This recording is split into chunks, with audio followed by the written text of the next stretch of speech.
Welcome dear rockets. आज हम लाए हैं इस साल रिलीज हुई movie the most dangerous game. Movie की शुरुआत में डॉज नाम के आदमी को दिखाते हैं। वो ट्राइफंड नाम की कंपनी के वेटिंग रूम में बैठा होता है। डॉज एक रियल एस्टेट डेवलपर है जिस पर भारी कर्ज है। उसकी फाइनेंशियल सिचुएशन इतनी खराब है कि जल्द ही उसका दिवाला निकलने वाला है। अब उसकी सिचुएशन का कारण है एक बुरी इन्वेस्टमेंट।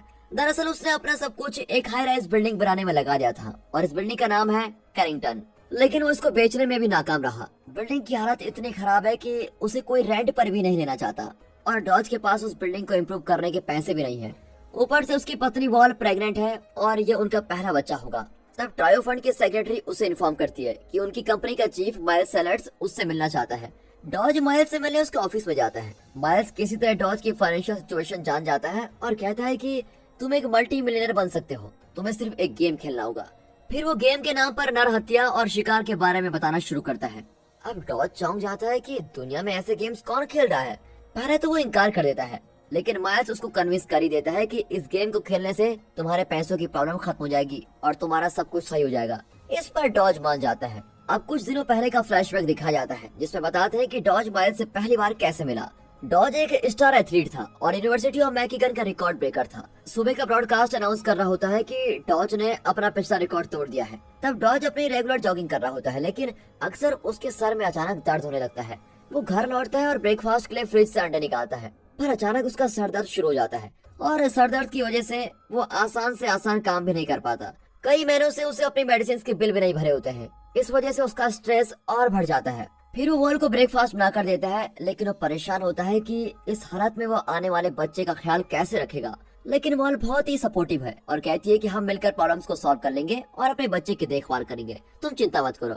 फिर दोनों डॉज के फ्रेंड लगर के बारे में जाते हैं। लगर ने भी अपने कुछ पैसे डॉज के इन्वेस्टमेंट में खो दिए थे, लेकिन वो अपने बेस्ट फ्रेंड की सिचुएशन को खूब समझता है और डॉज को दिलासा देता है। एक दिन डॉज बाहर चल रहा होता है जब अचानक उसको बहुत दर्द होता है। वो बेहोश होकर फुटपाथ पर गिरता है और तब उसको हॉस्पिटल ले जाया जाता है। वहाँ डॉक्टर बताता है कि उसे टर्मिनल ब्रेन कैंसर हो गया है जो सर्जरी से भी ठीक नहीं किया जा सकता। अब वॉल बहुत परेशान होती है कि डॉज इस तरह सड़क पर बेहोश हो गया है। बाहर आते वक्त हॉस्पिटल का नर्स डॉज को ट्राइफंड नाम की एक कंपनी का विजिटिंग कार्ड देता है। वो बताता है कि ये कंपनी ऐसे लोगों की मदद करती है जिन्हें सीरियस बीमारी है और जिनकी फाइनेंशियल सिचुएशन ठीक नहीं है। तब जाकर डॉज वॉल को अपनी बीमारी के बारे में बताता है। ये सुनकर तो वो एकदम टूट जाती है। ऊपर से डॉज के पास अब ना तो हेल्थ इंश्योरेंस है और ना ही लाइफ इंश्योरेंस, क्योंकि उसने इंश्योरेंस प्रीमियम के पैसे से अपने बिजनेस एक्सपेंसेस को कवर किया है। डॉज के पेरेंट्स अब जिंदा नहीं है और वॉल के पेरेंट्स की हालत भी कुछ खास ठीक नहीं है। अब ऐसा कोई नहीं है जो उनकी मदद कर सके। अब प्रेजेंट में दिखाते हैं जब डॉज माइल्स के ऑफिस में है। माइल्स डॉज को इस खतरनाक गेम्स के बारे में एक्सप्लेन करता है। इस गेम में डॉज एक शिकार है और ये गेम 24 घंटे चलेगा। हर एक घंटे के अंत में उसको एक रकम दी जाएगी और वो जितने घंटे जिंदा रहेगा उसके हिसाब से उसकी रकम मिलेगी। इतना ही नहीं, इस गेम के कुछ लेवल्स हैं और हर लेवल को पार करने पर प्रति घंटे का रेट भी बढ़ता जाएगा। और अगर डॉज गेम के अंत तक जिंदा रहा तो उसे कुल मिलाकर 24.5 मिलियन डॉलर दिए जाएंगे जो डॉज के अकाउंट में क्रेडिट किए जाएंगे। डॉज इस अकाउंट को हर घंटे चेक भी कर सकता है ताकि उसको पता लग सके कि ये लोग वापस पैसे डाल रहे हैं कि नहीं। अगर डॉज इस गेम में शिकार है तो शिकारी कौन है? माइल्स बताता है कि शिकार उसके दौलतमंद और हाई स्टेटस वाले क्लाइंट्स हैं जो कमजोर और बेबस लोगों का शिकार करके मजे लेते हैं। डॉज इन शिकारियों को तभी देख पाएगा जब वे उस पर अटैक करेंगे। डॉज ये भी नहीं जानता कि कितने शिकारी कब और कहां उस पर हमला करेंगे। कंडीशन ये भी है कि गेम के शुरू होने के बाद डॉज बीच में पॉज नहीं कर सकता और वो किसी को नहीं बता सकता कि वो ये गेम खेल रहा है। इतना ही नहीं, वो गेम के दौरान सिटी से बाहर नहीं जा सकता और अगर उसने ये रूल्स फॉलो नहीं किए तो ये गेम उसके मरने तक खत्म नहीं होगा। डॉज का शिकार करने के लिए शिकारी कोई भी वेपन यूज कर सकते हैं, सिर्फ गन नहीं यूज कर सकते। माइल्स उससे वादा करता है कि अगर तुम इस गेम में मर भी गए तो तुम्हारे अकाउंट में इतने ज्यादा पैसे होंगे कि अगले कई साल तक वॉल और तुम्हारा बच्चा आराम की जिंदगी गुजारेगा। इस तरह माइल्स डॉज को गेम खेलने के लिए कन्विंस कर लेता है, पर डॉज तुरंत हाँ नहीं करता और थोड़ा टाइम मांगता है। वो अपने बिजनेस को एक लास्ट चांस देना चाहता है और जेरी प्रिंस नाम के एक बड़े बिजनेसमैन के सामने कैरिंगटन बिल्डिंग में इन्वेस्ट करने का प्रस्ताव रखता है, लेकिन जेरी इसमें इन्वेस्ट नहीं करना चाहता। उस रात डॉज वेल से झूठ बोलता है कि जेरी को डील बहुत पसंद आ गई है। फिर वो जॉगिंग करने के लिए बाहर चला जाता है और माइल्स से एक रेस्टोरेंट में मिलता है। अगली सुबह 6:46 को गेम शुरू होता है। माइल्स डॉज का फोन और बाकी सारी चीजें छीन लेता है, लेकिन उसके मेडिसिन और उसके बच्चे का अल्ट्रासाउंड स्कैन उसी के पास रहता है। फिर वो डॉज को एक फोन देता है जिससे वे डॉज की लोकेशन ट्रैक कर पाएंगे। हर घंटे में एक बार ये फोन 15 सेकंड्स के लिए डॉज की करंट लोकेशन शिकारियों को भेजता रहेगा। अब डॉज अपनी जान बचाते हुए शहर भर में भाग रहा है, लेकिन घर पर वॉल नोटिस करती है कि डॉज के अकाउंट में न जाने कहां से बड़ी रकम डिपॉजिट हो रही है। गेम की शुरुआत में डॉज एक मॉल के बाथरूम में अपने पहले शिकारी से मिलता है, जिसका नाम निक्सन है। वो एक ब्रिटिश आदमी है। डॉज किसी तरह उससे बच जाता है, लेकिन जल्दी उसको दूसरा शिकारी पकड़ लेता है। इसका नाम है रेगन। ये एक साउथ का बॉय है। इसी बीच वॉल को पता चलता है कि जेरी ने डॉज की डील को रिजेक्ट कर दिया था। अब वो लगर को कॉल करके पूछते है कि डॉज के साथ क्या हो रहा है। उसे पता चलता है कि डॉज जो रात भर गायब था वो बहुत बड़ी मुसीबत में है और किसी इलीगल काम में फंस गया है। माइल्स का एक वफादार आदमी जिसका नाम कॉनेल है, वो शिकारियों के हर क्राइम सीन पर पहुंच जाता है और वहाँ की सफाई करता है ताकि इस गेम के बारे में किसी को कोई एविडेंस न मिले। यहाँ ट्रायो फंड में कंप्यूटर सिस्टम हर पर डॉज के लोकेशन को ट्रैक कर रहे होते हैं, चाहे वो पैदल चले, चाहे बस में हो या फिर ट्रेन या जहाज में, कहीं भी। अब डॉज दोनों शिकारियों से बच निकलता है और एक ट्रेन पर चढ़ जाता है। फिर वो एक चढ़ जाता है और कन्फेशन बॉक्स में जाकर कन्फेस करता है कि वो बुरा काम करने को तैयार हो गया है और अब उससे बाहर नहीं निकल सकता। यहाँ वॉल और लगर बिना सोचे समझे उस बैंक में जाते हैं जहाँ डॉज का अकाउंट है। वे पता लगाने की कोशिश करते हैं कि इतनी बड़ी रकम कहाँ से डिपॉजिट हो रही है, इतनी बड़ी रकम कौन डिपॉजिट कर रहा है, लेकिन उल्टा उन पर ही शक किया जाता है। जब बैंक की स्टाफ मैनेजर को बुलाने की बात करती है तब वे जल्दी से बैंक छोड़ देते हैं। अब यहाँ जब डॉज वॉल का कॉल नहीं उठाता तो उसे शक होने लगता है। वो घबराकर पुलिस को कॉल करती है और वे कुछ पूछताछ करने चले जाते हैं। चर्च में डॉज को एक आदमी पर शक होता है कि वो एक शिकारी है और वो उस आदमी को पंच कर देता है, लेकिन जब पता चलता है कि चर्च का प्रीस्ट कार्टर असली शिकारी है तो पासा ही पलट जाता है। कार्टर जो कि एक प्रोफेशनल फिजियोलॉजिस्ट है, वो बताता है कि तुम्हारा बैकग्राउंड प्रोफाइल चेक करके मैंने तुम्हारा अगला मूव गैस कर लिया है। वो अपनी कुल्हाड़ी से डॉज पर अटैक करता है और डॉज घायल हो जाता है। फिर भी वो किसी तरह कार्टर को एक छोटी सी जगह पर लॉक कर देता है। फिर वो अपने पैर से कुल्हाड़ी निकालता है। कॉर्नेल वहाँ पहुँचता है और अपने बॉस माइल्स को वहाँ की हालत बताता है। डॉज के पैर का घाव बहुत गहरा होता है, इसलिए वो भाग भी नहीं पाता। वो अपने घाव पर कोई दवा लगाता है। वहाँ बड़ी तादाद में लोग स्टेडियम में गेम देखकर लौट रहे होते हैं। डॉज भी उनके बीच चला जाता है। निक्सन भीड़ को फॉलो करता है और कुछ ही देर में डॉज को ढूंढ निकालता है। खुशकिस्मती से डॉज एक कार के ट्रंक में चढ़ जाता है और फिलहाल इस चीज से बच जाता है। यहाँ वॉल टेंशन में होती है कि डॉज का कुछ पता क्यों नहीं चल पा रहा है। फिर डॉज के फाइल्स के बीच में उसको ट्रायो फंड का एक कार्ड मिलता है।